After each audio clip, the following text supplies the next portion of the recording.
Welcome back to Jeans and Jeeps. I'm Professor Proton, and today we're putting on our detective hats to solve the biggest mysteries of this tiny world inside of you. Joining us is our special guest, the super curious science explorer, Jelly the Kid Coder. Jelly, thanks for rolling with us today. Thanks for having me, Professor! I've been thinking about the DNA episode all week.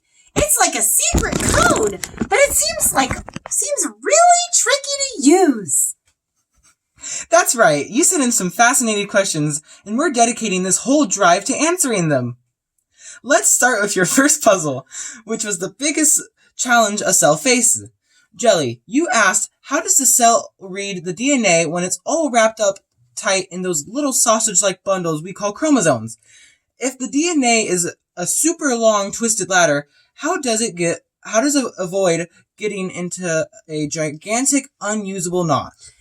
Exactly! If I try to pull one instruction off the shelf, wouldn't the whole chromosome unravel into a messy pile? It would be a nightmare to put back! It would be. But the cell is a master organizer. Imagine your DNA is a massive scroll, and you only need to read one sentence in the middle. The cell has a specialized tools. They're complex protein machines. They act like tiny, super skilled hands. These hands know exactly how to gently loosen and unzip just a small specific section of the DNA ladder that has the instructions it needs. So, only unrolls a tiny part? Correct. It doesn't unwind the whole chromosome. Just a small gene it needs.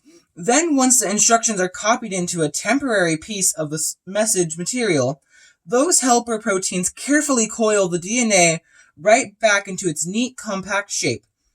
It's a carefully choreographed dance that keeps the library perfectly organized. Your next question was about PCR, the incredible DNA copy machine we use in the lab. If we copy DNA, can we make another you? I hope not! I like being a unique individual. But if PCR makes millions of copies, it sounds powerful enough to make a whole person. That's a great concern and a very good question for a scientist to ask. It's really good news that you are perfectly safe. When scientists use PCR, they don't copy the whole instruction book to your life. They usually only copy a very small segment of your DNA, maybe 100 or 1,000 of those A, T, C, G step ladders, which is tiny compared to the billions you have. So, it's like copying a recipe for one type of jelly bean, not the whole cookbook of my life? That's a perfect way to put it. Scientists only have to program the PCR machine with special starting codes to make sure it only grabs that tiny specific section they want to look at.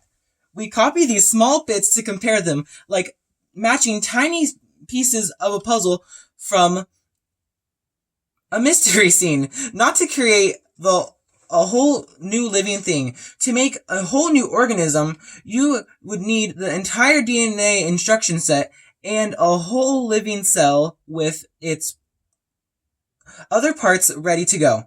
PCR is only good for making copies of DNA snippets. Our final puzzle is about the DNA race in gel electrophoresis. Electrophoresis.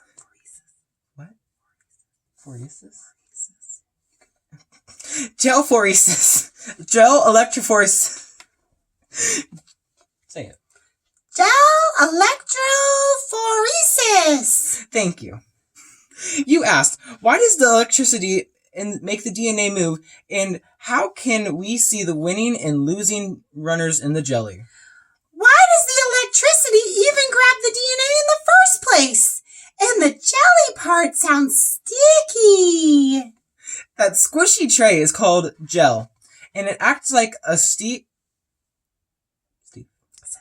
It acts like a sieve or a maze with little tunnels inside. Now here's the secret to the movement I left my space. Your DNA molecule has a tiny invisible negative charge all over it. Think of it like a piece of staticky plastic wrap.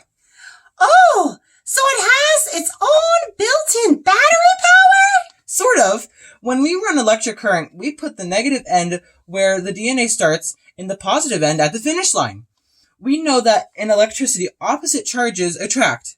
So when the negatively charged DNA is pulled strongly through the jelly maze towards the positive side, the smaller DNA pieces have an easier time squeezing through those little tunnels in the gel, making them run faster. The longer, bigger pieces get more snagged more often and travel much slower. And the stripes? How do they see the finish line bands? That's where the glowing science comes in. The DNA itself is invisible to the eye, so after the races, scientists treat the gel with a special fluorescent dye. This dye loves to stick to the DNA, and once the dye is on, they shine a special light on the gel, like a black light, and presto! The bands of DNA light up and glow. That glowing pattern is the unique DNA fingerprint they can read. Wow! So the special tiny hands keep the DNA organized? PCR only copies a snippet? And it's glowing? Charge! Race through the sticky maze! DNA is the coolest instruction book ever! You got it, Jelly. Thanks for exploring the depths of genetics with us today. Science Explorers. Join us next time on Gene and Jeeps. Bye! Bye!